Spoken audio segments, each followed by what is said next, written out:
வைத்தியசாலைக்கு முன்னால் கொண்டு கூடியுள்ளது. எனவே இந்த உண்மையிலே இந்த குற்றத்தை இணைத்தவர்கள் மருத்துவ இன்றைய தினம் கடந்த 28ஆம் தேதி வைத்தியசாலையில் இறந்த அல்லது கொல்லப்பட்டதென கூறப்பட்ட சிந்துஜா அவர்களுக்கான நீதி கேட்டு பொது அமைப்புகளின் ஒன்றியத்தின் ஏற்பாட்டில் இந்த போராட்டத்தை நடாத்தி கொண்டிருக்கின்றோம். கடந்த 2 வாரங்களாக பல்வேறு விதமான ஜனநாயக முறைமைக்குள் பல அதிகாரிகளோடும் நேரடியாகவும் தொலைபேசி வாயிலாகவும் கடிதம் எழுத்து மூலம் வாயிலாகவும் தொடர்பு கொண்டு ஜனநாயக ரீதியிலே இவர்களுக்கு எடுக்கப்பட வேண்டிய நடவடிக்கைகள் இறந்த சிந்துஜாவுக்கான நீதி கோரலை நாங்கள் முன்னெடுத்திருந்தோம் ஒரு குழுவாக. அந்த விடயத்தில் எதுவுமே ஆக்கபூர்வமாக முன்னகர்ந்ததாக தெரியவில்லை. அவர்கள் ஏமாற்றுகின்ற அல்லது விசாரணையை இன்னொரு கோணத்தில் திருப்புகின்ற முறைமையை தொடர்ந்து செய்து வந்ததன் விளைவாகவே நாங்கள் இன்று வீதிக்கு வர வேண்டிய தேவை ஏற்பட்டிருக்கிறது. இது வரும் தொடக்கம்தான். இவர்களை உடனடியாக பணியிடை நீக்கம் செய்து விசாரணை மேற்கொள்ள வேண்டும். அவ்வாறு மேற்கொள்ளாவிட்டால் நாங்கள் தொடர்ந்தும் கால வரையறையின்றி வைத்தியசாலைக்கு முன்பாக எங்களுடைய ஜனநாயக எதிர்ப்பை காட்டுவதாக நாங்கள் தீர்மானித்திருக்கிறோம். ஆகவே உடனடியாக அவர்களை பணியிடை நீக்கம் செய்து நிரந்தரமான விசாரணை ஏற்படுத்தப்பட்டு சிந்துஜாவுக்கு நீதி கிடைப்பதற்கு வழிதேட வேண்டும். குற்றம் சாட்டப்பட்டவர்கள் கைது செய்யப்பட்டு சட்டத்துக்கு முன் நிறுத்தப்பட்டு வைத்திய துறையிலிருந்தே அவர்களை அகற்ற வேண்டும் என நாங்கள் வேண்டுகோள் விடுக்கின்றோம். எந்த பிள்ளைய கொண்டவங்களுக்கு ஒரு நியாயம் கிடைக்கணும். எனக்கு இந்த பிள்ளைய கொண்டுட்டாங்க, துடிக்க கொண்டுட்டாங்க. எந்த பிள்ளைய வந்து பார்க்காம கொள்ளாமல் கொண்டுட்டாங்க. என் பிள்ளை விதி வந்து சாவையும் இல்லை, வருத்தத்தில் சாவையும் இல்லை. இவங்க பார்க்காம தான் இந்த பிள்ளைய கொண்டாங்க. இந்த பிள்ளைய கொண்டவங்களுக்கு ஒரு தண்டனை கொடுக்கவே வேணும். இனி வருங்கால பிள்ளைகளுக்கு சரி ஒரு விடுதலை காட்டணும். இந்த பிள்ளைக்கு கிடைச்சது மற்ற பிள்ளைகளுக்கு கிடைக்கவே கூடாது.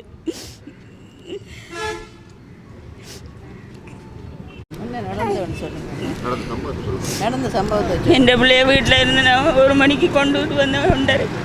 இங்கே 2 மணிக்கு கொண்டு வந்து சேர்த்து ஆம்புலன்ஸில் கொண்டு வந்தோடனே ஹாஸ்பிட்டலில் விட்டு ஆம்புலன்ஸில் விட்டு இறங்கினோடனே வீச்சார் கொண்டு தான் நடக்க இல்லாத வீச்சாரை கொண்டு தான் கொண்டு போனவங்க. கொண்டு போய் ஓபிடியில் டாக்டர் மாட்டேன் அவள் தான் வாக்குமூலம் கொடுத்து 15 நான் வெளியே குந்திருந்தேன். 15 6ஆம் வாட்டுக்கு கொண்டு போய் 6ஆம் வாட்டில் தொங்கல் கட்டியில் கொண்டு போட்டாங்க.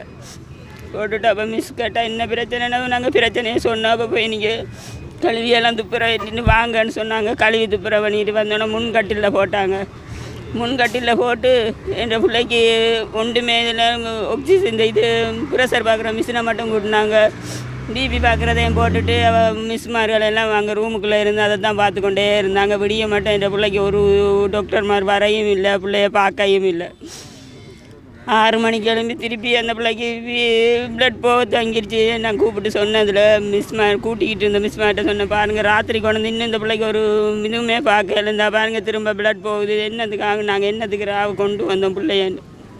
அம்மா க்ளீன் பண்ணுங்கம்மா, பிள்ளைய குளிப்பாட்டி கொண்டுக்கிட்டு வாங்கம்மா, விடிய இப்போ டாக்டர் இப்போ 7 மணிக்கு வருவார் பார்க்கன்னு சொல்லி என் பிள்ளைய போய் அதே தான் துவைச்சி உடுப்பு துவைச்சி நல்லா குளிச்சு போட்டு வந்து கதிரையில் உட்காந்து அம்மா எனக்கு பசிக்குது சாப்பாடு தாங்கம்மான்னு கேட்டால் நான் இடியப்பம் வாங்கிட்டு போய் அங்கே கொடுக்கக்குள்ளே திருப்பி பிளட் போவத்தை வாங்கிட்டு அதுக்கப்புறம் தான் மிஸ்ஸை கூப்பிட்டு சொன்னேன், என்ன மிஸ்ஸு இப்படி போகுதே நீங்கள் என்ன பார்க்க மாட்டீங்களான்னு போய் இழுத்து கொண்டு வந்து காட்டேன். அதுக்கப்புறம் ஃபுல்லாக மயங்கிருச்சு. பிள்ளைய மிஸ்மாரோட சேர்ந்து நான் தான் தூக்கி கட்டிலில் போட்டு பிறகு தான் டாக்டர்மார் வந்து அந்த பிள்ளைய மயக்கத்தை எடுத்து விட்டு அதுக்கு பிறகு தான் சேலைன்னு போடுறாங்க, ரத்தத்தை பாய்ச்சிறாங்க. ஒரு 3/4 மணி ஆனால் அங்கனே வச்சு மினக்கடுத்தி போட்டு திகட்டருக்கு கொண்டு போனாங்க. அம்மா ஸ்கேன் பண்ணி பார்ப்போம்னு சொல்லி இவர் 11 மணிக்கு டாக்டர் கூப்பிட்டு சொல்கிறாரு, அம்மா பிள்ளை பிளட் போய் செயல் இழந்துட்டு பிள்ளைக்கு மூச்சு விடுற செயல் இல்லை, வயரில் தான் நாங்கள் மூச்சு எடுக்கிறோம், நீங்கள் கடவுளை வேண்டிக்கிறீங்க. அப்போ நான் கடவுளை வேண்டுறேன்னா நான் வீட்டிலேயே வச்சு வேண்டுவேனே டாக்டர், என்னத்துக்கு உங்கள்கிட்ட நான் இங்கே பிள்ளைய கொண்டு வரேன் சாமத்தில் பச்சை பிள்ளைய தூக்கிக்கிட்டேன்னு.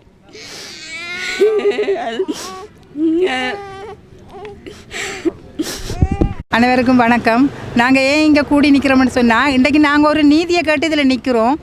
சிந்துஜாவுக்கு நடந்த மரணம் மாதிரி இனிமேல் யாருக்குமே எந்த ஒரு பெண்ணுக்கோ இல்லாத ஆணுக்கோ இந்த மருத்துவத்துறையில் எந்த ஒரு குழந்தைகளுக்கோ யாருக்குமே இப்படி ஒரு துர்ப்பாக்கியமான மரணம் நிகழக்கூடாது. இது கொலை, மரணம் இல்லை, இது கொலை. இவங்களோட கவலை இல்லை, கவலை அந்த பிள்ளைய கவனிக்காமல் இவங்க நைட்டு 2 மணிக்கு அந்த பிள்ளை அதில் வந்தது.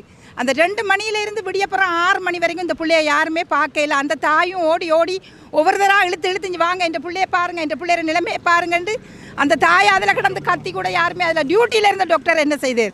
டியூட்டியில் இருந்த டாக்டர் தான் போக முடியாட்டி இன்னொரு டாக்டரை அனுப்ப வேண்டியதானே. அதில் இருந்த நர்ஸ்மார், அதில் இருந்த தாதியர் எல்லாரும் இவங்கெல்லாம் என்ன செய்தாங்க? ஃபோனை பார்த்துக்கிட்டு இருக்காங்க. ஃபோனை பிடுங்கி போடுங்க அங்கே லொக்கரில். நீங்கள் டியூட்டிக்கு வர நேரம் ஃபோனில் விளையாடாதீங்க. ஃபோனை விட்டுட்டு மனுஷரை கவனிங்க. உங்களுக்கு சம்பளம் நீங்கள் வாங்குறீங்க, மனுஷரை உயிரை காப்பாற்ற வேண்டிய கடவுள்ண்டு உங்களுக்கு கடவுளுக்கு பக்கத்தில் உங்களோட பேரை வச்சிருக்கிறாங்க. மருத்துவத்துறையில் டாக்டரை பிடிச்சிட்டு சிறையில் போட்டிங்களே, நீதி கேட்க வந்த டாக்டரை. அப்போ நாங்கள் கேட்டால் எங்களை எங்கே கொண்டு போடுவீங்க? நீங்கள் டாக்டரையே பிடிச்சி போட்டுட்டீங்க. அப்போ உங்களை நீங்கள் அரசாங்க உத்தியோகத்தில் இருக்கிறீங்க, உங்களை எதிர்த்து கதைக்கக்கூடாது. கதைச்சா கொண்டு நீங்கள் ஜெயிலில் போட்டுருவீங்க. உங்களோட தொழிலை நீங்கள் செய்யுங்க, உங்களோட நீதியை நீங்கள் காட்டுங்க. உங்களுக்கு விசுவாசம் ஆயிருங்க. நீங்கள் எடுக்கிற சம்பளத்துக்கு விசுவாசம் ஆயிருங்க. கடவுளுக்கு பயப்படுங்க. கடவுளுக்கு அடுத்த பொருளில் உங்களை வச்சு கும்பிடுறாங்க மக்கள். டாக்டர் காப்பாற்றுற உயிரண்டு. நீங்களே உயிரை எடுத்தீங்கண்டா மற்றவங்களை என்ன செய்வீங்க? ஒரு கொலை செய்தால் பிடிச்சி போடுறீங்க தானே ஜெயிலில். கொலை செய்தால் அவனுக்கு தண்டனை, ஆயுள் தண்டனை. அப்போ நீங்கள் இவங்களை என்ன செய்ய போகிறீங்க? மருத்துவத்துறையில் செய்கிற கொலைக்கு நீங்கள் என்ன பதில் சொல்ல போகிறீங்க? மக்கள் எல்லோருமே இந்த பச்சை மன்ற நிலைமைக்கு என்ன? அந்த பாலகன் தாயிர பாலை குடிக்காமல் இப்போ அதை எப்படி ஒரு புட்டி பால் பிடிச்சி வளருது? அந்த குழந்தையர நிலைமையை நிலைச்சு பாருங்கள். இப்படி ஒரு நிலைமை இனிமேல் யாருக்குமே நிகழக்கூடாது. இதுக்கு சரியான ஒரு நீதி கிடைக்கணும். அந்த நீதி கிடைக்கும் வரைக்கும் நாங்கள் போராடுவோம். நன்றி, வணக்கம். மன்னார் மக்களை மாத்திரமல்லாது முழு இலங்கை நாட்டினுடைய மக்களையும் கவலைக்கும் ஆதங்கத்திற்கும் உட்படுத்தியுள்ள மன்னார் இளந்தாயினுடைய சிந்துஜாவின் மரணத்திற்கு நீதி கோரி இன்று மன்னார் மக்கள் அனைவரும் மன்னார் மாவட்ட நீதிமன்றத்திற்கு, மன்னார் மாவட்ட வைத்தியசாலைக்கு முன்னால் நாங்கள் ஒன்று கூடியுள்ளோம். இளந்தாய் சிந்துஜாவின் மரணம் தொடர்பாக தற்பொழுது உள்ளக விசாரணை நடைபெற்று கொண்டிருப்பதாக தெரிவிக்கின்ற போதிலும், ஆனால் ஒரு நிர்வாக ரீதியிலே ஒருவர் குற்றமளிக்கப்பட்டாலோ அல்லது ஏதாவது தவறிழைக்கப்பட்டாலோ அவர்கள் ஆரம்பத்திலே இடைப்பணி நீக்கம் செய்வது வழமை. ஆனால் இந்த சிந்துஜாவின் மரணத்திலே குற்றம் இழைத்தவர்கள் இதுவரை இடைப்பணி நீக்கம் செய்யப்படாது தங்களுடைய கடமைகளை செய்து கொண்டிருக்கின்றார்கள். ஆகவே மன்னார் மக்களாகிய எமக்கு அந்த உள்ளக பொறிமுறையின் ஊடாக நம்பிக்கை இல்லாத காரணத்தினால் அந்த இளந்தாய் சிந்துஜாவின் மரணத்திற்கு சம்பந்தப்பட்டவர்கள் உடனடியாக இடைப்பணி நீக்கம் செய்ய வேண்டும் என்கின்ற அந்த கோரிக்கையினை முன்னமைத்தியே நாங்கள் இன்றைய தினம் மன்னார் மாவட்ட வைத்தியசாலைக்கு முன்னால் ஒன்று கூடியுள்ளோம். எனவே இந்த உண்மையிலே இந்த குற்றத்தை இழைத்தவர்கள் இது மருத்துவ தவறு என்று நாங்கள் சாதாரணமாக கடந்துவிட முடியாது. உண்மையிலேயே இங்கே உள்ள வைத்தியர்கள் மற்றும் தாதியார்களுடைய அலட்சிய போக்கின் காரணமாக ஒரு கொலை ஒன்று இடம்பெற்றுள்ளது. எனவே இதை உள்ளக பொறிமுறை ஊடாக அவர்களுடைய சாதாரண இடமாற்றம் ஊடாக சிந்துஜாவினுடைய நீதியினை நாங்கள் தட்டிக்கழிக்க முடியாது. உண்மையிலேயே குற்றம் இழைத்தவர்கள் சட்டத்திற்கு முன்னால் நாங்கள் கொண்டு வந்து நிறுத்த வேண்டும். சட்டத்தினால் அவர்கள் தண்டிக்கப்பட வேண்டும். அவர்கள் சட்டத்தினால் தண்டிக்கப்படுகின்ற சந்தர்ப்பத்திலேயே அந்த இளந்தாய் சிந்துஜாவின் மரணத்துக்கு நீதி கிடைக்கும் என்பது என்னுடைய கருத்தாக அமைகின்றது. இலங்கையிலே மிகதொரு நீண்டதொரு வரலாற்றை கொண்ட ஒரு வைத்தியசாலையாக மன்னார் வைத்தியசாலை இருக்கிறது. அந்த நாள் தொடக்கம் ஒரு அழகான மனித வாழ்வை நேசிக்கின்ற ஒரு இடமாக, ஆலயமாக இந்த வைத்தியசாலை இருந்து வந்தது என்பது வரலாற்று உண்மை. அண்மை காலங்களிலே அது மிகவும் ஒரு தலைகளாக மாறி இருப்பதை வைத்தியருடைய அனுபவங்களிலிருந்து நாங்கள் கற்றுக்கொள்கிறோம். நடக்கின்ற உண்மை நிகழ்விலிருந்து நாங்கள் தெரிந்து கொள்கின்றோம்.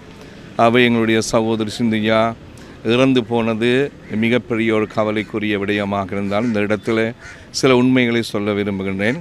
மனித உரிமைகளையும் மனித உயிர்களையும் மதிக்க வேண்டிய இந்த இடம் அதை மதிக்காத ஒரு சாட்டுப்போக்கு சொல்லுகின்ற இடமாகவும், மனித உரிமைகளை மனித வாழ்வை உயர்வாக மதிக்க முடியாத மனிதர்கள் இருக்கிற இடமாகவும் இந்த வைத்தியசாலை மாற்றப்பட்டுள்ளது, மாறுகிறது என்ற உண்மையை இந்த நிகழ்வு எடுத்து சொல்கின்ற வேளையிலே அந்த பயங்கரமான வாழ்வு போக்கு இந்த இடத்திலிருந்து மாற்றப்பட்டு மனிதர்கள், எங்களுடைய மக்கள் நம்பிக்கையோடு இந்த இடத்தை நாடி வருகின்ற ஒரு ஆலயமாக, ஒரு புனித இடமாக இந்த இடமும் இதில் பணி செய்கின்றவர்களும் தங்களை தாங்களே மாற்றிக்கொண்டு இந்த இடத்தை அந்த ஒரு நிலைக்கு உயர்த்த வேண்டும் என்று இன்றைய இந்த துக்க நாளிலே ஒரு அறைகூவலையும் ஒரு அழைப்பையும் நான் விட்டுக்கிறேன். கடந்த மாத இறுதியில் சிந்துஜா என்கின்ற ஒரு இளம் தாய் இந்த வைத்தியசாலையிலே காலமானார். இது ஒரு மிகவும் துன்பகரமான விடயம்.